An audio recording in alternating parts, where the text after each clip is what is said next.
अभी हम बात करते हैं एक्स रेज की प्रॉपर्टीज़ और यूजेस के बारे में। तो देखिए इसके यूज़ कहाँ पर होते हैं भाई, इंडस्ट्रीज़ में ये यूज़ होती है, इंडस्ट्रीज़ में यूज़ होती है, और मेडिकल इसके बहुत ज़्यादा यूजेस हैं, ठीक है। तो इंडस्ट्रीज़ में ये कहाँ पर यूज़ होती हैं, देखिए कहीं पर भी अगर कोई ऐसा मटेरियल है जिसके अंदर क्रैक्स पड़ गए हैं और आंख से नज़र नहीं आ रहे आम आंख से, तो और जहाँ तक ऑर्डिनरी लाइट नहीं पहुँच सकती, तो वहाँ पर हम क्या करते हैं कि वहाँ पर एक्स रेज फॉल करवाते हैं, जिसकी वजह से उन क्रैक्स की निशानदेही हो जाती है, आइडेंटिफिकेशन हो जाती है। तो इस तरह से हम इंडस्ट्रीज़ में भी एक्स रेज को यूज़ कर सकते हैं। अब मेडिकल में किस तरह से यूज़ करते हैं, देखिए आप में से और हम में से कई जो है वो एक्सरे करवाने जाते हैं, हम कहते हैं ना डॉक्टर के पास एक्सरे करवाएं, तो वो एक्सरे कैसे होता है, एक्स रेज की मदद से वो चीज़ देखते हैं। तो देखिए यहाँ पर हम क्या लेते हैं, एक फोटोग्राफिक प्लेट लेते हैं, कौन सी, फोटोग्राफिक प्लेट। अब इसका क्या होता है, फोटोग्राफिक प्लेट है, जहां जहां इस पर रेज पड़ेगी एक्स रेज, वहां से ये ब्लैक हो जाएगी, और जहां जहां पर रेज नहीं पड़ेगी वहां से ये वाइट रहती है। इस चीज़ को मैं दोबारा से रिपीट कर रहा हूं कि जहां जहां अगर मैं इस पर एक्स रेज यहाँ से ऐसे फॉल करवाऊं, तो रास्ते में कोई चीज़ ना रखूं, तो ये सारी की सारी ब्लैक हो जाएगी। तो जहां जहां एक्सरे पड़ेंगी वहां से ये ब्लैक हो जाएगी, ठीक है। तो हम इससे एक्सरे कैसे करते हैं वो चीज़ देखें।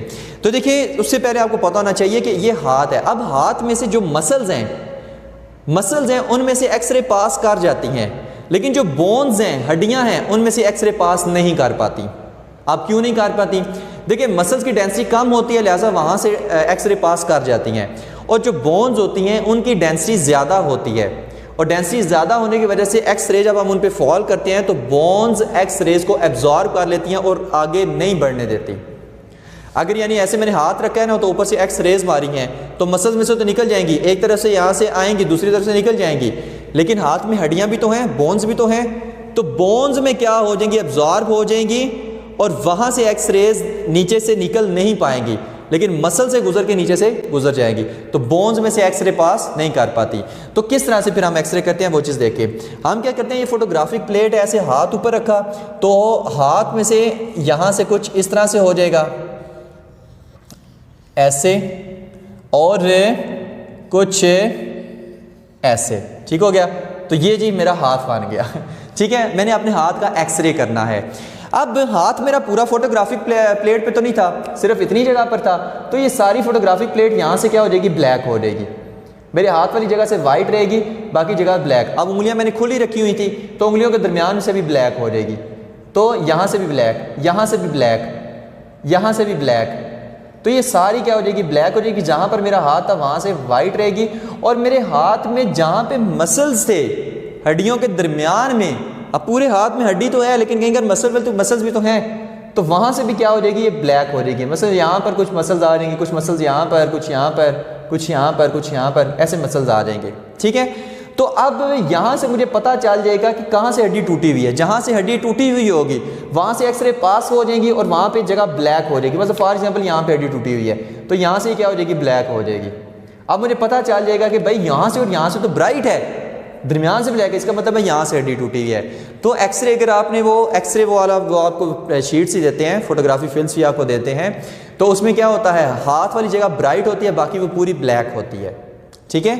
तो इसी वजह से होती है, क्योंकि हाथ वाली जगह ब्राइट, क्योंकि बोन्स में से एक्सरे पास नहीं कर पाती, लेकिन मसल्स में से पास कर जाती हैं। तो इस तरह से हम एक्सरे करते हैं, ठीक है। साइड में मैं एक पिक्चर भी दे दूंगा इसकी कि किस तरह से हम एक्सरे वो वाला जो पिक्चर आती है वो किस तरह से करते हैं। तो अभी हम नेक्स्ट देखते हैं कैट स्कैनर, यानी CAT स्कैनर क्या होता है। अभी जो नेक्स्ट टॉपिक हम डिस्कस करने वाले हैं उसका नाम है कैट स्कैनर। आपने CT स्कैनर का तो वर्ड सुना ही होगा, क्योंकि कुछ मरीजों को कहते हैं, डॉक्टर कहते हैं कि इनका CT स्कैन करवाना पड़ेगा, ठीक है। तो CT स्कैनर और कैट स्कैनर ये दोनों बहन भाई हैं, ठीक है। तो देखते हैं कि इसमें क्या चीज़ें बताई हुई हैं।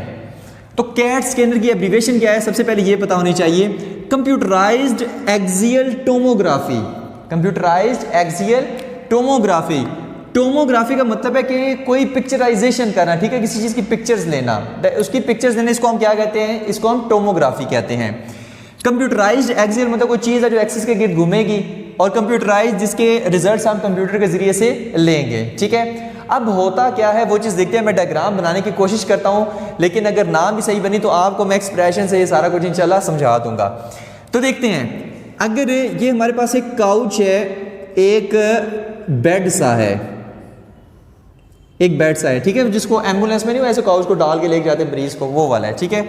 और उस पे ये एक जो मरीज है ये क्या हुआ है, लेटा हुआ है, आराम फरमा रहा है, ठीक है। तो इसको हम क्या करते हैं, एक ऐसी मशीन के अंदर डालते हैं कि जिसमें जो एक्सरे सोर्स होती है वो इस तरह से घूम रही होती है, ठीक है, अपने एक्सिस के गिर्द क्या करती है, घूम रही होती है। मतलब कि कुछ इस तरह की ना, ऐसे वो मशीन सी होती है इस तरह से, ऐसे, ठीक है। तो उसमें क्या होती है, ये एक्सरे सोर्स होती है, ये फॉर एग्जांपल एक्सरे सोर्स है, और इसमें से कुछ एक्सरे इस तरह से फैन टाइप निकलती हैं जो इस बॉडी के ऊपर पड़ती हैं, ठीक है, ऐसे फैन टाइप निकलती हैं। और यहाँ पर क्या लगे होते हैं, डिटेक्टर्स लगे होते हैं। ये क्या हैं, ये डिटेक्टर्स हैं, ये डिटेक्टर्स हैं, और इनका कनेक्शन होता है कंप्यूटर के साथ, ठीक है। तो जब यहाँ से एक्सरे निकल के इस बॉडी में से गुजरती हैं तो ये डिटेक्टर उनको डिटेक्ट करते हैं, मतलब कहाँ से बॉडी में से गुजरी हैं, कहाँ से नहीं गुजरी, और डिटेक्टर फिर कंप्यूटर रीड कर लेता है और हमारे पास एक उसका स्कैन आ जाता है, इसका स्कैन आ जाता है, ठीक है, उस बॉडी के उस हिस्से का स्कैन आ जाता है। फिर ये ऐसे घूमती है, ऐसे आ जाती है, यहाँ पर आ गई, फिर यहाँ पर फैन लाइक बॉडी के इस हिस्से पे ऐसे मारेगी, फिर यहाँ पर आ गई, फिर बॉडी के इस हिस्से पे ऐसे एक्सरेज फेंकेगी। तो ये ना ऐसे घूमती रहती है, ऐसे घूमती है, ठीक है, इस तरह से क्या करती है, घूमती है। मतलब यहाँ से घूमेगी, यहाँ से एक्सरे निकलेंगी, वो यहाँ से आएंगी और यहाँ से निकलेंगी, तो इस हिस्से का स्कैन हो जाएगा। यहाँ पे आएगी, यहाँ से एक्सरे जाएंगी, यहाँ से निकलेंगी, तो इस हिस्से का स्कैन हो जाएगा। तो इस तरह से ऐसे पूरी बॉडी पे ना ऐसे घूमती रहती है, ठीक है, ऐसे सर्कल में क्या करती है, रिवॉल्व करती हैं। और पूरी बॉडी के इर्द ऐसे एक स्ट्रक्चर सा होता है जिसमें ना स्मॉल होल्स होते हैं, वो एज अ डिटेक्टर काम करते हैं, ठीक है। बस ये यहाँ पर क्या है, स्मॉल होल्स है, यहाँ पे एक्सरेज फेंकी, बॉडी में से निकली, इन स्मॉल होल्स में गई, तो इन डिटेक्टर से कंप्यूटर अटैच और कंप्यूटर पे एक पिक्चर सी आ गई, ठीक है। फिर यहाँ पे एक्सरे सोर्स है, यहाँ से घूम के यहाँ पर आई, अब यहाँ पर होल से हैं बैक पे, मैंने कहा था ना पूरी बॉडी के आसपास वो डिटेक्टर्स लगे होते हैं। अब यहाँ से एक्सरे जाएंगी, यहाँ से अंदर गई, और बैक से जो होल्स है उसने डिटेक्ट किया, और जो हमारे पास है कंप्यूटर पे उसकी पिक्चर आ गई। तो इस तरह से हम पूरी बॉडी को स्कैन कर सकते हैं, कंप्यूटराइज एक्सेल, मतलब अपने एक्सरे के गिर्द से घूम सकती है एक्सरे सोर्स, ठीक हो गया। तो इस तरह अब इससे हम क्या डिटेक्ट करते हैं, देखिए जो ट्यूमर होता है, जैसे फॉर एग्जांपल बॉडी में किसी जगह फॉर एग्जांपल यहाँ पर अगर ट्यूमर है, ठीक है, तो क्या होगा कि ट्यूमर काफ़ी डेंस जगह होती है, तो एक्सरे जब हम उसे फेंकेंगे तो ट्यूमर में से पास नहीं करेंगी, बाकी पूरी बॉडी में से पास कर जाएंगी। तो जब पिक्चराइजेशन होगी, पिक्चर उसकी आएगी, तो जहाँ पर ट्यूमर है वहाँ पर तो एक्सरे हमें मिलेंगी नहीं। इसका मतलब है कि अगर इस जगह पर एक्सरे नहीं मिल रही, हालांकि कोई बोन भी नहीं है, फिर भी एक्सरे नहीं मिल रही, एक्सरे से इमेज वो नहीं मिल रही, इसका मतलब है कि यहाँ पर कोई ना कोई ट्यूमर है। तो इस तरह से हम किसी ट्यूमर को भी डिटेक्ट कर सकते हैं कैट स्कैनर की जगह से। आगे इसके आते हैं बायोलॉजिकल इफेक्ट। तो बायोलॉजिकल इफेक्ट में देखते हैं क्या होता है। बायोलॉजिकल इफेक्ट, हम कहते हैं ना कि अगर एक्सरे कराने से फ़ायदे हो रहे हैं तो इसके कुछ ना कुछ नुकसानात भी हैं। ये नहीं है कि सारे के सारे फ़ायदे ही हैं। हम कहते हैं ना एक्सरे ज़्यादा नहीं कराना चाहिए क्योंकि इससे नुकसान होता है। भाई क्या नुकसान होता है वो चीज़ देखें। देखिए एक्सरे क्या करती हैं, एक्सरे क्योंकि हाईली एनर्जेटिक होती हैं तो ये डैमेज करती हैं, किस चीज़ को डैमेज करती हैं, लिविंग टिश्यूज़ को, लिविंग टिश्यूज़ को, क्योंकि इनमें एटम्स ही होते हैं ना। तो जब एटम्स हैं उनमें से इलेक्ट्रॉन्स जो है वो जब नॉकआउट हो जाएंगे तो पीछे क्या बचेंगे, इनमें हाइड्रोनियम और हाइड्रोक्सिल आयंस बन जाते हैं जो कि जेनेटिक मटेरियल, जेनेटिक बिहेवियर में वो काफ़ी ज़्यादा नुकसानदेह होते हैं। इन लिविंग टिश्यूज़ के लिए ये हाइड्रोनियम और हाइड्रोक्सिल आयन ये काफ़ी ज़्यादा नुकसानदेह होते हैं, ठीक है। अक्सर डीएनए को ये बहुत ज़्यादा इफेक्ट करते हैं, जेनेटिक बिहेवियर को ये काफ़ी ज़्यादा इफेक्ट करते हैं, ये हाइड्रोनियम और हाइड्रोक्सिल आयन। तो एक तो इसका नुकसान ये है। उसके बाद जो लिविंग टिश्यूज़ होते हैं, जो फ्रेश लिविंग टिश्यूज़ होते हैं, ये उनको भी डैमेज करती हैं। अब वो जब डैमेज हुए हुए टिश्यूज़ बॉडी के अंदर पड़े रहेंगे तो वो साथ वाले टिश्यूज़ को भी डैमेज करेंगे। और अक्सर ये सारे जो सेल्स हैं, ये जो डैमेज सेल्स हैं, ये जो साथ वाले सेल्स को भी डैमेज कर रहे हैं, ये अक्सर डैमेज सेल्स मिलकर एक कैंसर बना देते हैं। तो कुछ ज़्यादा एक्सरे करवाएंगे तो उससे कैंसर भी हो सकता है। तो ज़रूरत पड़ने पर एक्सरे कराना चाहिए, वो उसमें नुकसान नहीं है। कुछ टिश्यूज़ डैमेज होते हैं लेकिन बॉडी उनको रिकवर कर लेती है, लेकिन जब बहुत ज़्यादा एक्सरे करवाया जाएगा तो बॉडी उनको रिकवर नहीं कर पाती और वहाँ पर वो कैंसर मान जाते हैं। इसलिए जब एक्सरे कराते हैं तो सिर्फ मखसूस जगह पर एक्सरे मारते हैं। मतलब एक से यहाँ का एक्सरे कराना है तो पूरी बॉडी पर एक्सरे नहीं मारेंगे, एक्सरेज नहीं मारेंगे, सिर्फ यहाँ पर एक्सरेज मारेंगे और देख लेंगे कि जो भी हमने ट्यूमर देखना है या कोई भी बोन्स वगैरह डिफेक्ट है वो देखना है, तो एक मखसूस जगह पर सिर्फ इसलिए मारते हैं। तो इसका ज़्यादा एक्सरे नहीं करवाना चाहिए। तो एक चीज़ तो यही है। तो जेनेटिक बिहेवियर ये बहुत ज़्यादा नुकसानदेह होती हैं। तो उसके बाद हम कुछ इंडस्ट्रियल इसको यूजेस पे और बात कर लेते हैं। देखिए जो ऑयस्टर होते हैं यानी जो सिपियाँ होती हैं, ठीक है, समुंदर से निकलती हैं, उनके अंदर मोती है या नहीं है, पर्ल है या नहीं है, वो भी हम पता कर लेते हैं। एक्सरे उसके ऊपर मारते हैं तो उससे भी हम डिटेक्ट कर सकते हैं कि इसके अंदर वो कोई मोती या कोई पर्ल वगैरह है या नहीं है, क्योंकि हम बाहर से तो नज़र नहीं आता।